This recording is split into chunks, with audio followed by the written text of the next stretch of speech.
جنہیں اللہ تعالیٰ نے اپنے فضل سے کچھ دے رکھا ہے وہ اس میں اپنی کنجوسی کو اپنے لیے بہتر خیال نہ کریں، بلکہ وہ ان کے لیے نہایت بدتر ہے۔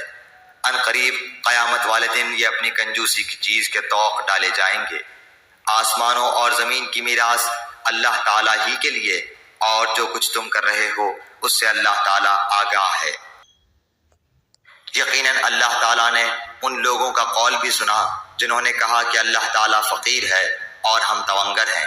ان کے اس قول کو ہم لکھ لیں گے اور ان کا انبیاء کو بلا وجہ قتل کرنا بھی، اور ہم ان سے کہیں گے کہ جلنے والا عذاب چکھو۔ یہ تمہارے پیش کردہ اعمال کا بدلہ ہے، اور اللہ تعالیٰ اپنے بندوں پر ظلم کرنے والا نہیں۔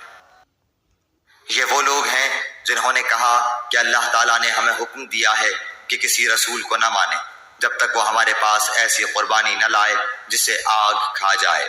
آپ کہہ دیجیے